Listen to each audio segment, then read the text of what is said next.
सदाशिवसमारम्भां शङ्कराचार्यमध्यमाम् अस्मदाचार्यपर्यन्तां वन्दे गुरुपरम्पराम्। ॐ सहना भवतु सहनौ भुनक्तु सह वीर्यं करवावहै तेजस्विनावधीतमस्तु मा विद्विषावहै। ॐ शान्ति शान्ति शान्तिः। So we will continue with where we left off. I think we were at verse number 28. So let us chant that. Shri Bhagavan Uvacha Shri Bhagavan Uvacha Yunjannevam Sadatmanam Yunjannevam Sadatmanam Yogi Vigata Kalmashaha Yogi Vigata Kalmashaha Sukhena Brahma Samsparsham Sukhena Brahmasparsham Atyantam Sukham Ashnute Atyantam Sukham Ashnute. Okay.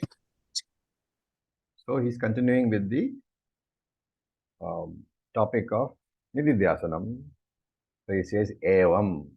So where is that Evam? In Yunjan Evam. Evam. So the breakups, by now you should have got used to how to break it up. Yunjan Evam is Evam, then Sada is from the next word, and then Yunjan is from the first word. So Evam, Tada, Yunjan. Evam, in this manner, Sada, always, constantly, Yunjan. Yunjan means Yuktaha, engaging in, committed to. Atmanam, here the Atmanam is the mind. So, constantly engaging the mind. How? Vigata Kalmashaha, free from any Kalmashaha, free from impurities. So, you can say free from any conflicts also. Yogihi. Yogi means this Nididhyasaka yogi. What does he do? Constantly he is engaging his mind. Nididhyasanam. You have to supply over here. On what? On the topic of Atma. On the fact that he is Atma. Aham Brahmasmi. That is the topic on which the mind is engaged all the time. That's why he says Sada Yunjan. Constantly engaging. It is not just on Sunday mornings from 8 to 9. Whole time. Whenever the mind is not occupied with Vyavaharik work, you should be engaged in contemplating upon your real nature. And if you do that, yogi, this Nididhyasaka yogi, sukhena ashnute. Sukhena means effortlessly, without any pain at all. Ashnute, he attains. What does he attain? Atyantam sukham, limitless ananda. And that limitless ananda is what? Brahma samsparsham. Because of the samsparsham basically is touching. Brahma samsparsham, because of touching Brahman. That touching you have to understand now. It doesn't mean there is a separate Brahman whom you are touching. It is you are understood that you are Brahman.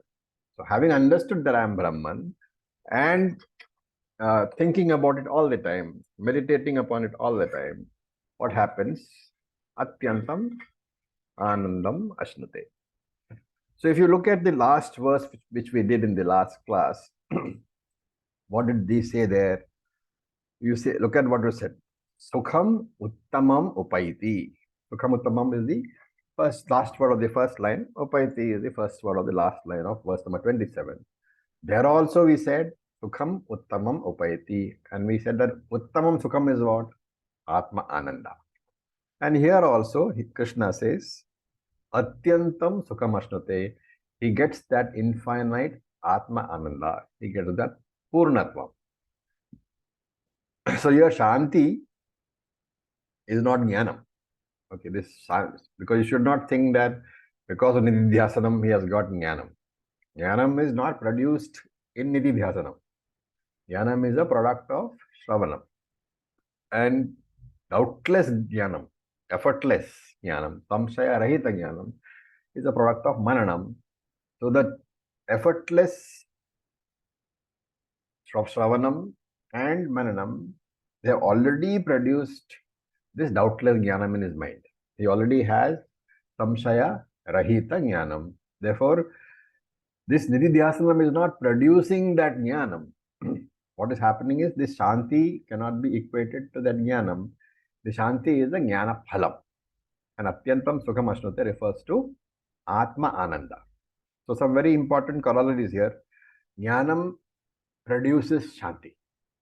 Okay. Jnanam produces shanti. Meditation does not produce shanti. You must be very careful in understanding, because we think that because jnanam is samshaya rahitam, but we are not getting the benefits. It is the nididhyasanam which is producing the shanti. Though this verse seems to say that, we have to understand that the product of jnanam is shanti automatically. Nididhyasanam cannot produce the shanti. So if shanti is there, then what is the problem? If jnanam has produced the shanti, how is it that I am not getting shanti? How is it that I am still disturbed in the mind? Okay. So to explain that, let us take the example of the water tap. One morning you go and open the kitchen tap and there's no water. Okay. So you say, oh, there's no water. And you ask your neighbor and she says, oh, there's plenty of water.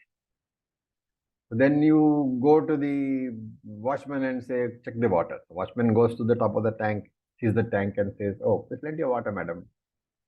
What is the problem? Why are you not getting water? There's air in the... There is some obstacle in the tap. Yeah. Right? Between the tank and you, there is an obstacle, which could be anything. Could be air, could be some mud, could be something. Some rubbish is there which you have to clean up. Similarly here, Krishna is saying that because you have got jnanam, shanti is there already. The problem is that shanti is not manifesting, and therefore there is an obstacle which you have to remove. That obstacle is your habitual thinking patterns, which we call viparita bhavana. Habitual thinking patterns are an obstacle to not for jnanam, but for jnana phalam. So this is a very important point. You can be a jnani. By jnani, I mean you can have a doubtless understanding of the fact, a doubtless conviction of the fact that you are Brahman. So that is the net result of Shravanam and Mananam. But unless you address habitual thinking patterns, remove them, the tap is not going to give you jnanam, give you shanti. So you have to clean the pipe, remove the obstruction, and then the water which is in the tank, it will flow through your pipe into your kitchen. Similarly, remember that jnanam, the manifestation of jnanam, is shanti alone. When you say I have jnanam, you're also saying that that same jnanam which I have got, that atma jnanam which I have got, that is going to manifest as shanti in my mind. And if the shanti flow is not coming and manifesting in my mind, then the analogy is perfect. The pipe is blocked. By what? By habitual patterns of thinking, and therefore that jnanam is unable to manifest as the flow of shanti. And what is the technique? Nididhyasanam. By the technique of nididhyasanam, we eliminate that habitual thinking patterns. We eliminate the viparita bhavana. And you must constantly remember that once there is samshaya rahita jnanam in you, you need not produce any shanti. You did not work for shanti, because the consequence of jnanam is shanti itself. Once the jnanam tank is full, shanti will flow, providing the tap is open. Okay, now how do I know that I'm having shanti? You can examine with FIR. Right? That is a very good tool. Previously, small situations produced lots of disturbances in your mind, lots of ashanti in the mind. But now when the same situation arises after 2 years of study or 3 years of study, Does it produce a little less Ashanti? Does it make it less disturbed than before? If so, the Jnanam flow is started, but maybe not in full flow. So any transformation in the mind is going to be gradual. And therefore, the Jnanam producing Shanti, the Jnanam Shanti flowing in the mind is also a slow, gradual transformation. Just like as you are cleaning the tap, water first begins to trickle and then becomes a flow and then becomes a heavy flow. Similarly, Shanti first begins to trickle, then becomes a small flow, then becomes a heavy flow. It's a gradual process, like losing weight. It's a gradual process. So Vedanta is like that. You have to start the flow initially, clean your habitual thinking pattern. So at least some manifestation is there. The first time you realize that some situation which you used to get very upset about, that situation is no longer upsetting you so much. That first time is a great discovery, providing you can relate. But then you have to say about, okay, this transformation in my mind, because of which I am now no longer upset by that same situation. That is the result of Jnanam. The Jnanam Shanti has begun to flow. And therefore, Krishna says that initially you have to start the flow, and as you keep on working on Nididhyasanam, you keeping on removing the Viparita Bhavana, you will find the Shanti flow becomes a flood. And therefore, it says Atyantam Sukham Ashnute. Now, there are two words we use when we talk about Sukham. Not only Sukham, many other things. So, two words we have used several times. One of them is Atyantika Sukham, and one of them is Apekshikam Sukham. Apekshika Sukham. You must remember these two words because you will find them being used several times in Vedanta. Atyantika means extreme or final. Apekshikam means relative. Right? So Apekshika Sukham means it is related to the koshas. It is the Ananda, Kosha Ananda it is called, Apekshika Sukham is the Kosha Ananda, reflected Ananda. Ananda which is reflected in the Kosha. Anandamaya Kosha. Now, where is the original Ananda? That is the Atma Ananda, which is your very nature. Atma Ananda, you don't need to find anywhere. That is in my very nature. That Atma Ananda is called Atyantika Sukham. And so we have two types of Ananda. One is Apekshika Sukham, which is Kosha Ananda, which depends upon the state of your mind. And when the mind is upset, the Kosha Ananda will go away. And therefore, Apekshika Sukham comes and goes, depending on the status of the mind. Agama Apai Ananda it is. Apekshika Sukham. It will come sometimes when your mind is calm and peaceful. It will go away when your mind is disturbed. On the other hand, Atyantika Sukham is not dependent upon the mind. Why? Because it is a very nature. And therefore, Atyantika Sukham is always present. Apekshika Sukham, Kosha Ananda comes and goes. Kosha Ananda is temporary.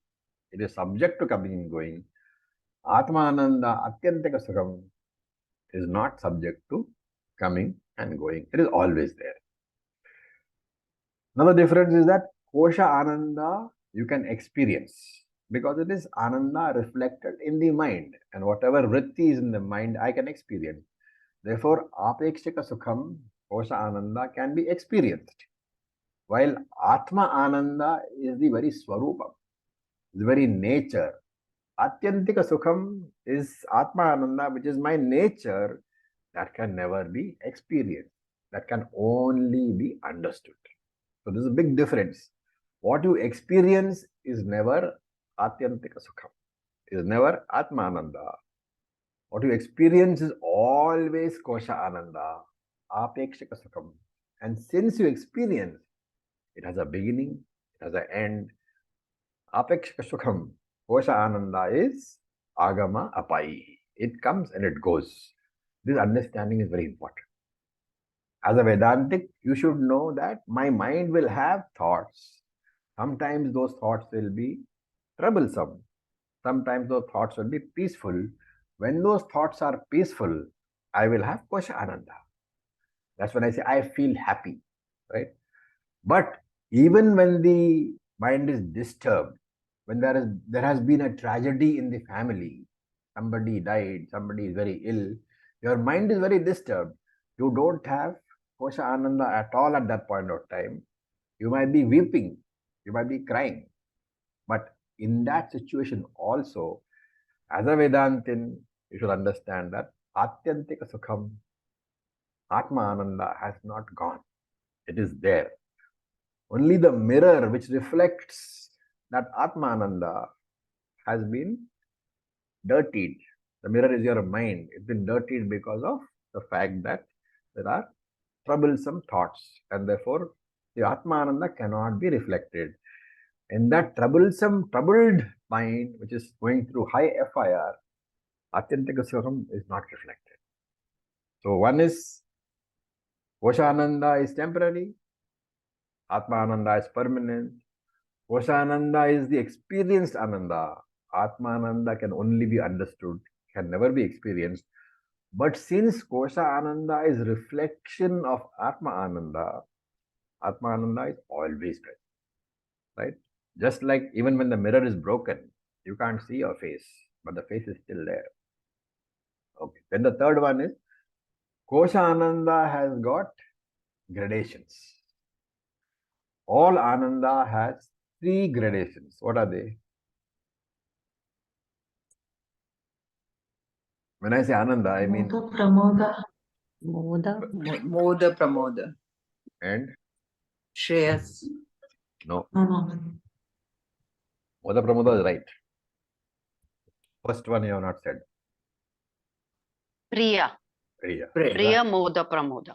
So remember that when I say Kosha Ananda is there, what am I saying? I'm saying my mind is happy. My mind, and when I say my mind is happy, I'm saying my mind has got calm vrittis. Because the calm vritti, because the peaceful vritti, peaceful thoughts in the mind is quiet, and therefore the Atma Ananda is being reflected. And therefore this Kosha Ananda, because what is the mind actually? It's a thought, right? And when I say that there is Priya, today something is Priya, that Priya is an Ananda gradation. So it's a particular type of thought. Moda is one step higher. If I'm saying Moda, then I have a different vritti. Pramoda is one step higher. If I'm saying Pramoda, I have a different vritti. What is the difference between Priya, Moda, Pramoda? Priya vritti is when I look at something and I like it. Right. For example, I personally like, let us say, butterscotch ice cream. So I'm passing by a ice cream shop and I see the ice cream over there and on the counter, and I feel comfortable. There's a ananda in my mind. Oh, wonderful! It is what they call butterscotch, which I like. That is priya. Looking at the object of your affection, you call it, or which you like. That looking at that object is priya. Then I say, okay, fine. I would like to buy that. So I go to the shop and I buy the ice cream, right? That is one step higher. First one is seeing, the second one is acquisition. So I've acquired the ice cream. So I am now more happy because earlier I only saw it and now I am got it in my hand. And then I sit down and I eat it. That happiness which comes from actually tasting it, that is pramoda. So there are 3 different grades of happiness. One on seeing the object of your desire, the other one on acquiring the object of a desire, and the third one on enjoying the object of a desire. Seeing, acquiring, enjoying. 3 different stages. For those 3 different stages, we have Priya, Moda, Pramoda. And therefore, all this is what Priya is a vritti in the mind, Moda is a vritti in the mind, Pramoda is a vritti in the mind. And therefore, Kosha Ananda is dependent upon the vrittis in the mind, and therefore they are graded. While Atma Ananda does not have any gradations at all. And therefore, Atmananda is very often called Nir-Atishayam, which has no gradation at all, just beyond any gradation. You cannot say that my Atmananda was good yesterday and is better today. It is there all the time because it's very nature. That is the third one. What is the fourth one? Atmananda is a reflection. Sorry, Kosha Ananda is a reflection in the mind. And therefore, it is dependent upon the original Atmananda. Any dependent entity is mithya. Therefore, kosha ananda is mithya. The original ananda, atma ananda, is satya. Of course, we know that how do I claim Atmananda? I claim Atmananda because I have the experience of Kosha Ananda, and Shastra tells me that that Kosha Ananda is a reflection. It's a bhasa, Ananda Abhasa, it says, right? So it's a reflection of the original Abhasa, original Ananda. And therefore, I can use this Kosha Ananda to claim that the original Ananda I am. Otherwise, there would be no reflection. So I use Kosha Ananda to claim myself as Atma Ananda. But the clarity should be there in my mind. What is Kosha Ananda and what is Atma Ananda? Right? To give another example, it is like using the face in the mirror to put lipstick. Right? You use the image to put lipstick on, but you know that face is not you. So you don't claim the reflection as yourself, but you use the reflection to put the lipstick. Okay. Now, who is doing this in the Vedantic context? The yogi. That's the word yogi over here. The word yogi is the Nididhyasaka, Vedantic meditator. The one who finds the teaching sufficiently engaging so that he gives enough quality time to change his thinking patterns. Because he knows that unless my Viparita Bhavana is changed, I may have worked a lot of years to get Atmajnanam, Samshaya Rahita Atmajnanam I have. But unless I am able to get the fruits of it, what is the use of that? And therefore, this fellow, he knows the fruits, the flow of Shanti is not coming because of Viparita Bhavana. So, as a serious Vedantic student, once you reach the stage where you know that you are Atma Ananda itself, you are the Atma. Ananda is a very nature. And still I'm not able to get, that peace in the mind. Therefore, I know that I have got Viparita Bhavana. And since I have spent so much time, so much effort on getting the Atma Jnanam, it stands to reason that I must give quality time in meditation to change my ways of thinking. Such a person is called a yogi over here. And that's why Krishna says, Evam Atmanam Sada Yunjan. Constantly engaging the mind, reorienting the mind, transforming the process of thinking, rearranging the mind so that Viparita Bhavana is left out. Right? So, and Evam here means in this manner. In this manner means Yathokta Kramena, says Shankara, using this particular method. What particular method? We have to look at the previous verses. Shanai Shanai Rupa Ruparamed Buddhya Dhriti Grahitaya Atma Samstham Manakritva Na Kinchidapi Chintaye. Look at the 25th verse. What was that? We were using Pancha Kosha Viveka, withdrawing from Annamaya Kosha to Pranamaya Kosha to Vijnana, to Manomaya Kosha to Vijnanamaya Kosha to Anandamaya Kosha, and finally from Anandamaya Kosha moving back to the original Atma. Right?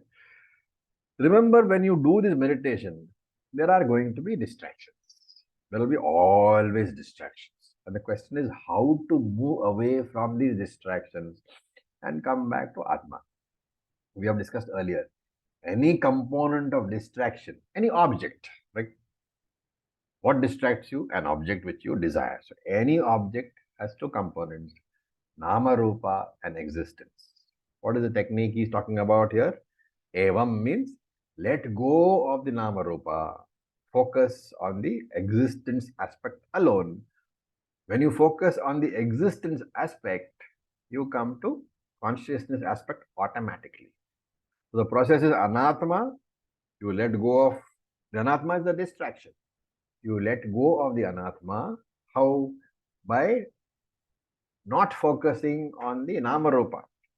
It doesn't mean that you delete the namarupa, right? If there is some person who is disturbing you, you can't delete his namarupa. His form and name are going to be there.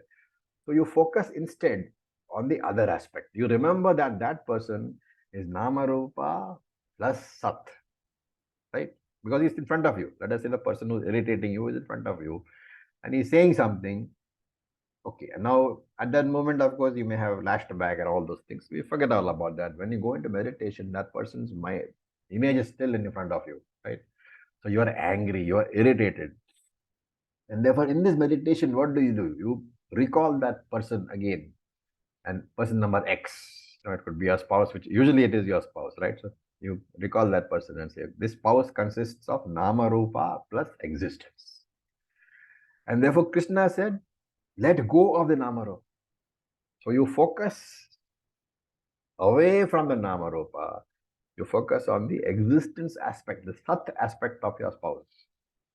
When you focus on the Sat aspect, you cannot focus on Sat without coming to Chit, right? Chit is automatically invoked when you focus on Sat. And therefore, the movement is from Anatma to Sat to Chit. Once you come to Chit and Sat together, what is it? It is Atma only. And that is why Krishna said, Yato yato nischalati manas chanchalamasthiram tatas tato niyametad atmanyeva vashamnayet. Meditate in that manner. Keep dropping the anathma, keep dropping the namarupa.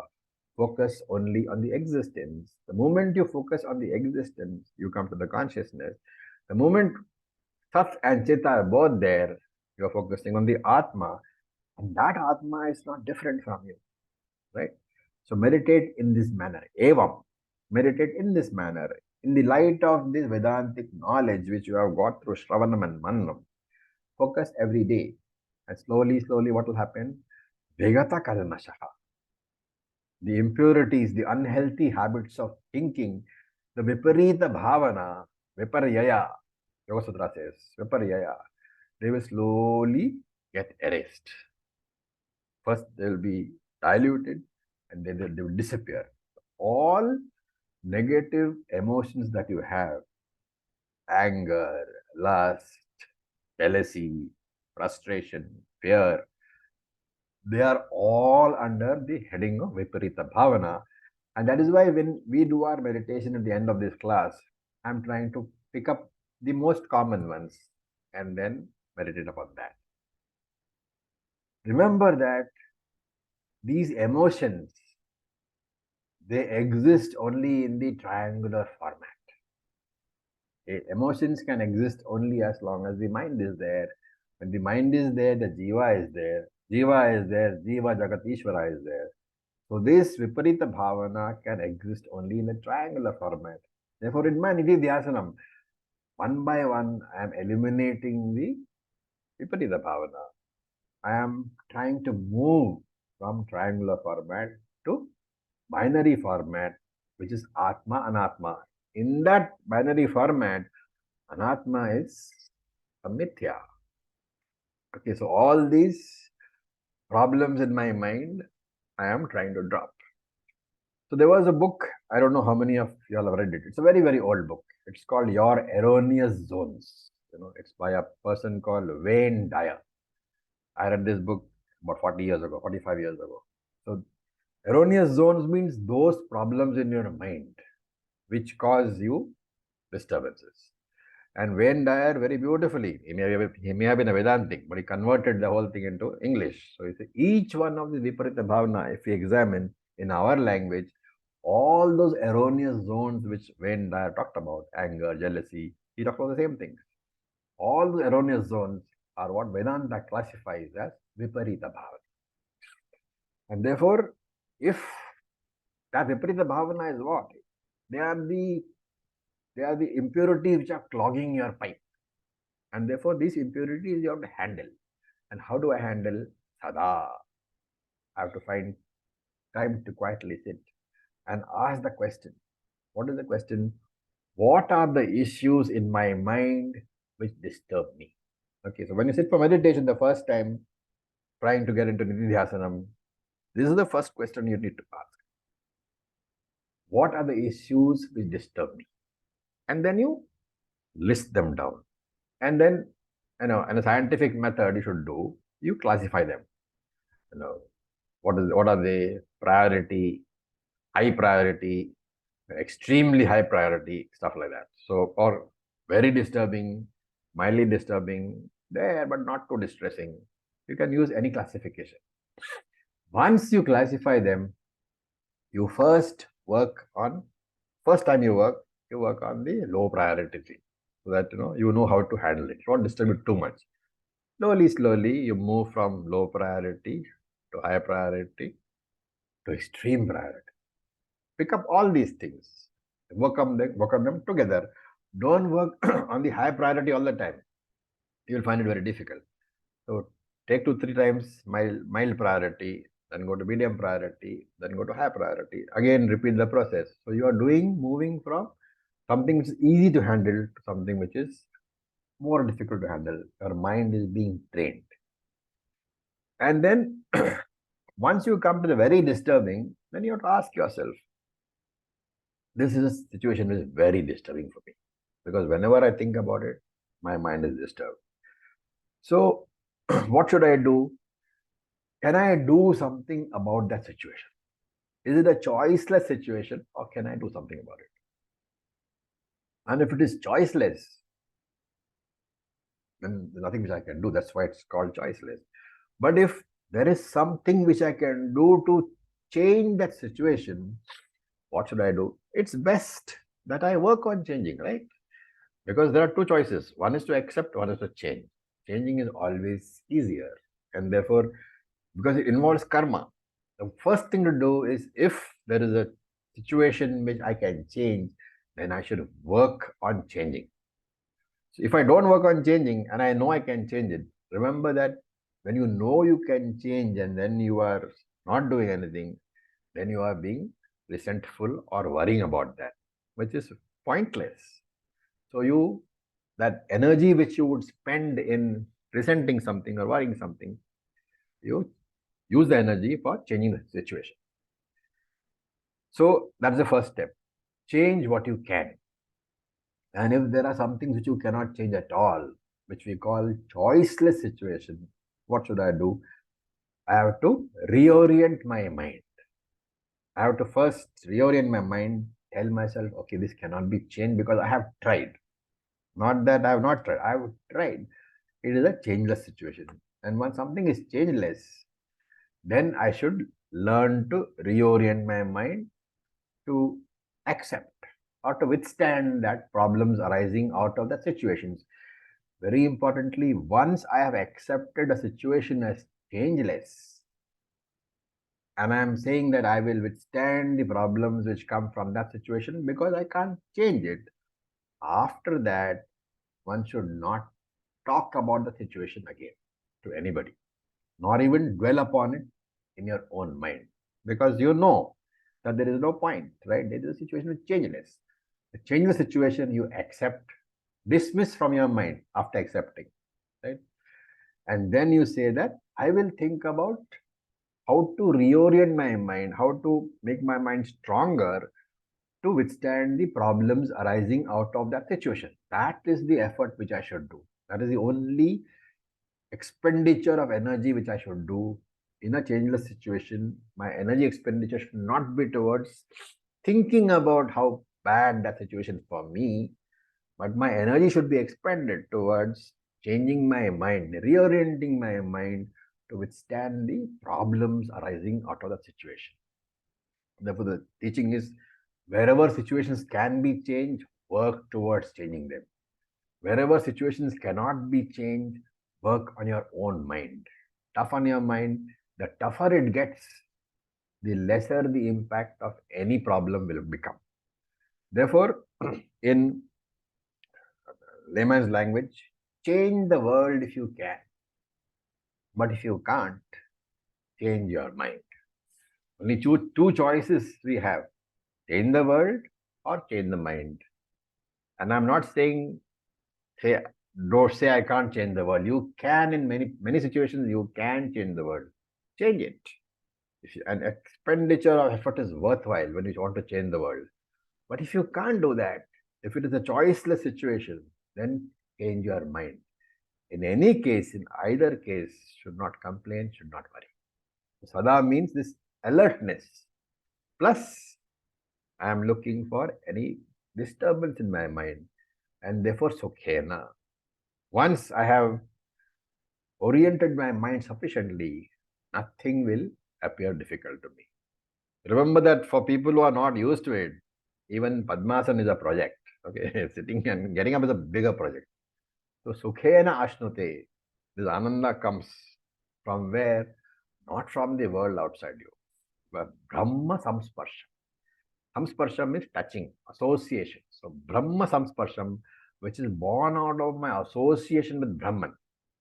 So again, to be carefully understood, I am not somebody associating with somebody else who is Brahman. A Brahma Samsparsham means I own up my true nature as Brahman, the Atma Ananda, not the Kosha Ananda. And Shankara defines Samsparsham as Visheshena Apnoti. He attains without attaining. Very, very beautiful words. He attains without attaining. That whatever is required, he doesn't have to work towards it. There is only understanding. And therefore, Visheshena Apnoti is claiming that I am Atman, not attaining Atman. Okay, one more important point which I would like to make here is that Kosha Ananda and Dukkham, sorrow, they are opposite in nature. Okay, so Kosha Ananda and sorrow cannot exist in the presence of each other. When your mind is happy, there is no sorrow existing. When your mind is sorrowful, there is no happiness existing. So that's the peculiar feature of Kosha Ananda. Kosha Ananda and Dukkham cannot exist in the presence of each other. But, and this is very important, Atma Ananda is not opposed to Dukkha. Your mind can be very, very sorrowful about some tragedy in your life. And yet, as a Vedantin, you need not lose sight of the fact that you are Atmananda Swarupa. So your mind can be very, disturbed. But as long as you understand and remember that you're Atmananda, you are still a very good Vedantin. How can this happen? Because Kosha Ananda is a reflection in the mind. The vritti, Dukkham is a vritti in the mind. They are both opposing vrittis. But Atma Ananda is Atma. Atma is the Adhishthanam, the very substratum of everything that you have, existence and consciousness. Therefore, Atma Ananda is the Adhishthanam for sorrow also. Why? Atma Ananda is Paramarthika Satyam. Kosha Ananda is Vyavaharika Satyam. Dukkham is Vyavaharika Satyam. Vyavaharika Satyam can exist in the presence of Paramarthika Satyam, even though they are opposed to each other. And therefore, both Kosha Ananda and Atma Ananda are available to you. Both Kosha Dukkham, sorrow, and Atma Ananda are available to you. So which means what? That I can enjoy Kosha Ananda, Vishaya Ananda, reflected Ananda, whenever it is there. When my mind has happy vrittis, happy thoughts, I am enjoying Vishaya Ananda or Kosha Ananda. When that Vishayam is not there, then I simply dig into my UPS. My UPS starts working, uninterrupted pleasure system, which is what? Atma Ananda, the Brahma Ananda. Very, very important verse. So I'll stop here in case any questions are there. Very lot of good ideas have been conveyed. I will urge you to seriously meditate on those ideas.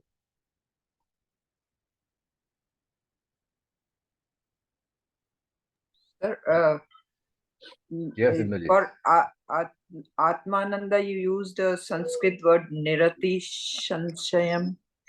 Niratishayam, Shayam. not subject to any gradations.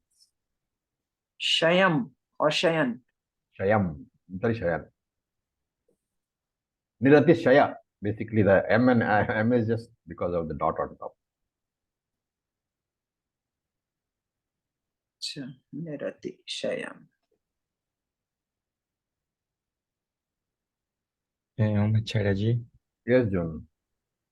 So we were talking that we should use the Kosha Ananda to use it as a mirror. Koshananda is a mirror, is the reflection on the mirror. Yes, yes.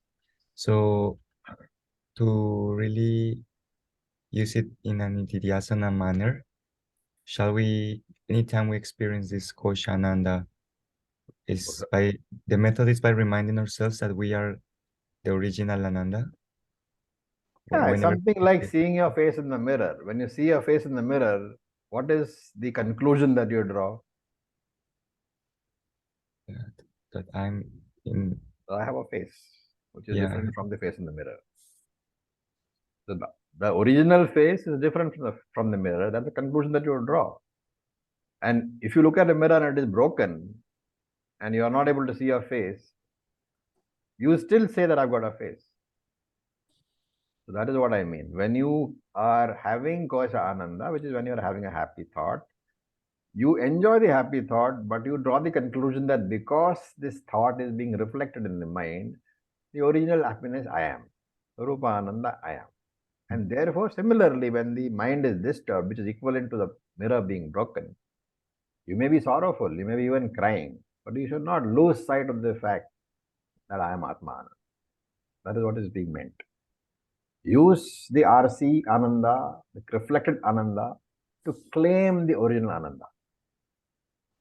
And once you claim that, even when the reflecting medium is gone or broken, you should still be able to claim yourself as Atma. It's a very important distinction because it doesn't mean that once you know you are Atma, you will never cry. Whether you cry or not is dependent upon the mind, the thought in the mind. It's a step up in understanding. We said Jnani is never sorrowful. Now we are saying no, Jnani can also cry in buckets. But even while crying, he would know that I am Atma. Very important distinction, which is important for us to stop judging ourselves. Because somebody will tell you, oh, you've been studying Gita for 5 years and look at your face, you're crying because your car broke down yesterday. You know? That's the idea. Raviji, I have a question, sir. Yes, Pritiji. The Ananda that one experiences, Yes. say in prayer or meditation, is also Kosha Ananda then? Very much. Anything which you experience, which experience means you feel happy, which has to be translated into my mind feels happy, which has to be translated into there is a thought in my mind, which means that thought is the reflecting medium for Atma Ananda. So anything that you feel, experience, that is reflection only, Kosha Ananda only. Including the happiness one feels with Any happiness which you feel, meditation, charity, prayer, anything is Kosha Ananda only. Thank you. Acharya. So Yes, with Ji. respect to Ananda, actually we are using the term Ananda for Satchit Ananda, but because we can't actually experience this Atma Ananda, so it is always in the form of a reflective Ananda that we are Any seeing. experience is always a reflected Ananda. Any experience. So shouldn't we more be focusing on the Ananda aspect of this rather than the term Ananda here, because that is reflective of an emotional or No, the Ananda is taken as Ananta Ananda, infinite Ananda. If your real nature was not there as happiness, that happiness would not be reflected. And therefore, it is all right to say that I am Ananda. You can say I am Ananta Ananda, eternal Ananda, unbroken Ananda, also you can say. But remember that if a reflection has to be there, the original has to be there. So if you are getting happiness in the form of a reflection, obviously Ananda has to be there as a original principle also. Otherwise, how will it reflect? But then for it applies the same for sorrow as well. Then Sorrow is a vritti. Yeah, vritti is a superimposition. It's a dhyasa. You think you are sorrowful. but the reflected Ananda that we have, that is not a vritti. That is not taken as a vritti then. Very much it is a vritti. Any reflection is a reflection, RM plus OC. Any RC is RM plus OC. Any reflected Ananda is reflecting medium plus original Ananda. Right. Thank you. So, Acharya ji, Atma Ananda is Sukham Uttamam and Atyantam Sukham and Akshayam Sukham. Atyantikam Sukham, Akshayam Sukham, all these words are used. Niratishayam, everything is used for Atma Ananda because there are no gradations and because it cannot be experienced. It can be understood. It can only be understood. Om Raviji, Hari Om Raviji. Yes, Lalidaji. Actually, after Dhyana, I experienced that, there is more clarity in the thought process for introspection. Okay. How do we explain the result of Dhyanam, Raviji? Your mind has been focused for some time, which means that there have been no disturbances being allowed to come into your mind. And a That focused doesn't mind, mean Shanti. It is only clarity. it depends on what. See, normally this after any meditation, what happens is that in any concentrated meditation, if it is not Nididhyasanam, I'm talking about Upasana meditation. What do? You focus your mind on one subject or one topic or on mantra, thereby not allowing any other thoughts to come into your mind. And therefore, there is an absence of a lot of thoughts. Any thoughts are disturbances. The lower the number of thoughts, the more apekshika sukham that you have. That quietude which you feel out of meditation comes out of lower number of thoughts. Because thoughts will disturb. Thank you. Raviji, Yes, Pandra. I wanted to make a comment about the Dhyanam. So one yogi who's a very advanced Upasana yogi and also Vedanti, and he once described it to me as even when you achieve Samadhi state, what you're seeing is the purest reflection of yourself. So just coming into contact with that pure reflection, but when you come out of it knowing it was still just a reflection, that's the effect basically of the deepest Dhyanam. Well, in pure Samadhi, actually, in total Samadhi, the thoughts have been completely suppressed. Right? So any reflection which you are seeing or which you feel, see, one thing is that when you say Samadhi, what has happened is the mind has disappeared. Triputi has disappeared, no? Once Triputi has disappeared, there is no question of feeling anything. It is like Sushupti Avastha. You don't feel happy during Sushupti Avastha. When you get up, then you know that I had no thoughts and I was comfortable. So any explanation which talks about feeling happiness in Samadhi, maybe if it's truly Samadhi, then that is wrong because you can feel that quietude only when you come out. That I was having no disturbances. When the mind comes back, then only can you know that I had no disturbances. So we call it Sukshma Vritti. A vritti is so subtle. It is there, but the mind is dissolved, so you cannot feel it, and therefore you will feel it only when you come out. It's also called Karana Vritti. Okay, the reflection of Ananda, Atma Ananda in your Karana Shariram. Karana Shariram has a vritti also. That vritti is a very, very subtle vritti called Karana Vritti. That is what we're talking about. I mean, you can say that it is purest form and all that, but essentially what has happened is the mind has been totally resolved. So when you come out, you say, I have no thoughts at all, and therefore I was peaceful. That is what I mean when I said, whenever there is a thought, there is a disturbance. So it can be having a peace, a vritti which is very, very subtle, which is so subtle that it doesn't disturb you at that point of time. But the vritti is there. That's called a Karana Vritti. Karana Shariram Vritti. Yes, sir. It's of course very difficult to describe with words. I was trying to use words to... You can't. Yeah. Yes, once we were talking about, what is the, with you, you're talking about what's the difference between, meditation, no thought state and the deep sleep, no thought state. And you said there is still awareness in meditation. Okay, so that's a yogic aspect, right? That when a yoga person, a dualistic person talks about that, then we say that during Samadhi, there is awareness. During Sushupti, there is no awareness. But Vedanta doesn't subscribe to either. Mhm. Vedanta says samadhi is good because from the angle of Vedantic meditation, when you are in Nirvikalpa Samadhi, if you are a Vedantin, then that Sukshma Vritti in your mind is what? Aham Brahmasmi. So from that point of view, it is valuable. But that is why Vedanta doesn't insist on Samadhi as a tool for moksha. Vedanta says you have to understand that you are Brahman. That understanding is better, of course, when your mind has no disturbances. But in Samadhi Avastha, we are saying that mind has minimum disturbances so that can be assimilated faster. But as a Vedantic student, I don't pay too much attention to that because I would rather focus on what is happening in my Jagrat state. That is the place where I really assimilate. So, Yeah. so between Shanti and Ananda, which is the higher state, and are both of them there in the Swabhava? Ananda is basically your Atma Ananda. And we refer to it in different names. When you say Atyantika Shanti, it means Atma Ananda. When you say Apekshika Shanti, it means reflect Ananda. So it's not that there is one Ananda and one Shanti. There are different names being used depending on which you are referring to. That is why two terms, Atyantika and Apekshika.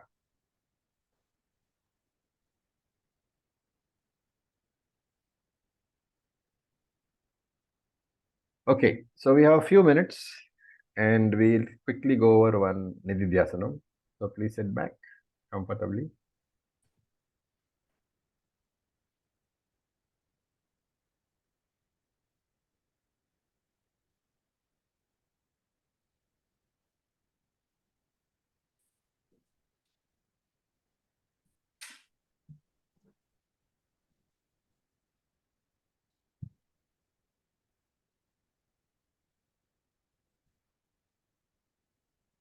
So today we'll talk about our past again. You close yourself, sit comfortably as far as possible with your back, neck and head in one straight line, eyes gently closed. There is no real posture prescribed for Nididhyasanam, but better to be upright. And just focus on my voice, trying to understand and relate to your own experiences, what I am saying. The past is a source of problems for me. How there is a lot of negative emotions which I have gone through in the past, and therefore I feel that all my present problems have some roots in the past. When I look back at all my actions in the past, I come across several actions which, as a Vedantin, I would not do again, which I am not proud of. I may have hurt people whom I care for. I may have hurt people whom I didn't know by being rude because I didn't have time. In many cases, I am aware that I have hurt people. In many cases, I was not even aware. I didn't have any intention at all to hurt. In many cases, I knew that what I would say would hurt, but I could not stop the hurtful words from emerging from my mouth. Even as I was speaking, I would see the hurt in the eyes of people whom I love, my parents, my spouses, my children. I may have talked badly to my parents. I may have insulted my parents. I may have been very petty with my siblings, whom as an elder I was supposed to protect. I may have abandoned people who depended upon me at a time when they needed my protection, my presence. I may have been physically unfaithful to my partner. I may have been mentally unfaithful to my partner. In every case, I have failed the person whom I should have served. I have failed as a brother. I have failed as a sister, duty bound to protect my siblings. I may have failed as a friend by betraying friendship. So many failures are there in my past. The damage has been done. In some cases, the result has been emotional disaster. In some cases, the result has been financial disaster. In both cases, damage has been the result. I have tried to shrug off all my actions using all sort of justifications. I may have said that it is their karma to get hurt. How can I do anything about it? But today I know that I have been wrong. These thoughts, these hurtful memories, they are not gone. They are all suppressed. I don't think about them, but they are all buried deep inside my subconscious. And they have the power to make me feel guilty, resentful, regretful. In the light of my today's maturity because of Vedanta, I know that all these actions have been hurtful to others. I also know that I cannot go back and undo the past. The past has gone. It's beyond my control. As some poet wrote, the moving finger writes, and having writ moves on. Nor all thy piety, nor all thy wit shall lure it back to cancel half a line, nor all thy tears wash out one word of your past. So I want my past to be different, but I know now that there is no way of correcting the past, no way of changing the past actions. But let me make amends to the extent that I can. If I have hurt somebody, let me go to that person and apologize for that hurt. That person may insult me today. He may even slap me. If he does, let me go to that person with the resolve that I will not have any resentment for his insult or his slap. Because that will be the result of my prarabdha karma. If I have caused financial loss, I will try to the best of my ability, to remedy the situation by reimbursing that person. If it happens that, as it can very well happen, that the person whom I have hurt is no longer in this world, I cannot go to him. So I will ask forgiveness from Easwaran. Let me pray to the Lord. I seek the Lord's help in making me accept what I cannot change. I seek His help in letting go of all the hurt and the guilt of the past, knowing that they are beyond my control. What I can, I shall do. Apologize, reimburse losses, take such steps to minimize the damage done by me, and I will resolve never, never, never to repeat these mistakes again. Let me let go of the guilt and the resentment. Let me use the past for learning, but never for guilt. And therefore, I will pray to the Lord, acknowledge my helplessness in this matter, seeking His help to make me accept what I cannot change.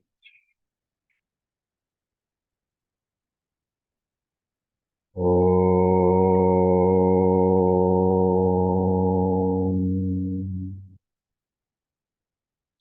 Om Tat Sat. Om Namah Shivaya. Om Namah Shivaya. So, Om Namah Shivaya. Thank you so much. so this kind of meditation is very useful for all of us because the best of us have actions in the past which we regret, we can't change, and which, they really bother us. So this is one way of addressing those viparita bhavana. So with this, I'll stop. Thank you for your Thank you, patience. Acharya ji. Thank you, Acharya. Om Purnamadav Purnamidam Purnat Purnamudachyate Purnasya Purnamadaya Purnameva Vashyate. Om Shanti Shanti Shanti. Om Tat Sat. Om Namah Shivaya. Thank you for your patience. Om Namah Shivaya.